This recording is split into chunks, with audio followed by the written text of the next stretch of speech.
following is an excerpt read verbatim from 50 Real American Ghost Stories by M.G. Wayland. The goal is simply to just draw some attention to some really good books out there, and we thought this might be a fun and interesting way to just put out some stories that you might not have heard of before, and draw attention to some enjoyable books that maybe you've never read or might find interesting. Hopefully you enjoy this, and if you don't, it was worth a shot. We were just trying something a little different. We don't intend to encroach on anyone's copyright with any of this. We just wanted to have some fun, and hopefully y'all like it.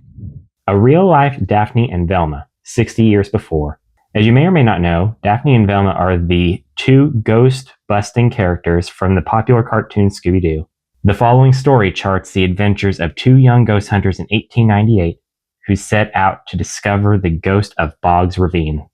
For nearly a year, there had been talk of a mysterious haunting on the outskirts of Rathbone, New York. The ghost haunted a hut in which, in the year previously, Floyd Myers had murdered Leonard Hart in a quarrel. The hut had been seized by gamblers who made it their headquarters when they at times spilled out to commit misdeeds. The house was shunned both on account of the murder and because criminals were said to live there. However, in 1898, the house became known for the appearance of a ghostly woman who regularly manifested to visitors. The story begins with someone named Drummer from New York who claimed that he fell into the hands of these gamblers who drugged, robbed him, stowed him away in a loft, and left him there, printed the World newspaper. One cannot help but feel this was a lie to protect the real reason why he was at the gambler's lair, to gamble. Just after daybreak, Drummer was awakened by a curious sensation of fright. As he collected his befuddled senses, he was horrified to hear the most uncanny and heart-stopping scream of agony. The deafening silence that followed sparked his curiosity. Suddenly, he heard something creeping along the floor of the cabin below. He thought he had a bad nightmare until another piercing scream rang out, and then he heard the following icy words break the silence once again. "For God's sakes, Floyd, you have killed me!" He realized that the voice was that of a woman. He went to help her, but by the time he had stumbled down the stairs, he only saw something garbled in a black dress flit through the doorway.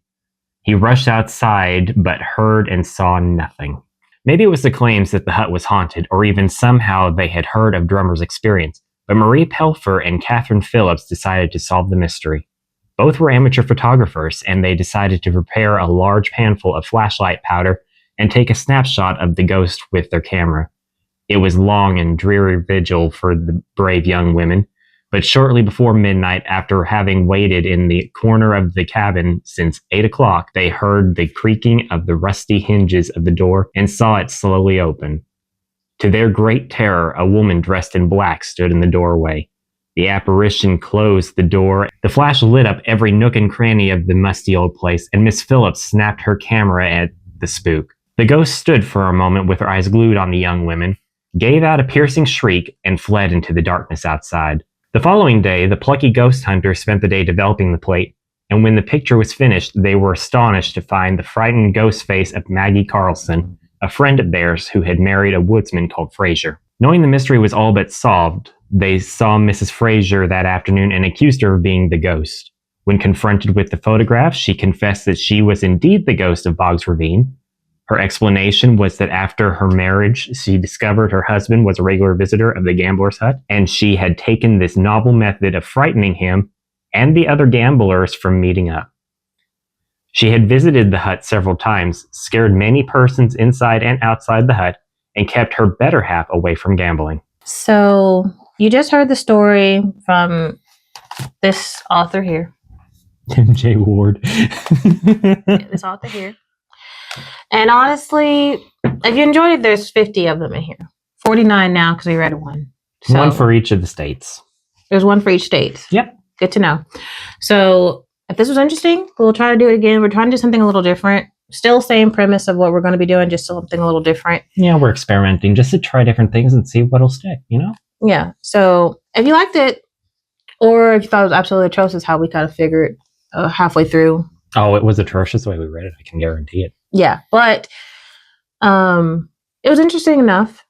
Good luck trying to find more information on these Daphne and Velma characters, because we tried. Oh, we did some looking into. We like tried to cross reference. We did some research, and it says in the references in the back that it was like stuff in the UK pulled from US newspapers way back in the 1800s. Yes. All of these stories come from the 1800s. Yeah, so they say real story. So again, everything that we read is from this book.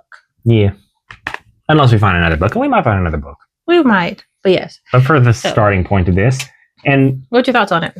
I liked it. I like the idea of a real life Daphne and Velma sort of situation. And they quite literally were just like, all right, we're going to follow some clues of what's going on here. And we're going to stake out this situation. We're going to figure it out. And I really did like the idea of them taking advantage of their level of equipment they had available to them at the time with the flash powder camera to, catch someone in the act. I thought it was clever. It would have been even more interesting, though, as if it had actually been a ghost and it looked at him and just screamed like a banshee. But, hey, I liked it. It wouldn't have the reference for the whole Scooby-Doo thing. Yeah, it was clever. I liked it. It was genuinely a real, just story. And I just wish we could actually tell for sure that it was real and not just a whole bunch of bull honky. Yeah. That's the problem. But hey, hope you enjoyed it. I'm Shy. I'm Kyle. We'll see you in the next one. Bye.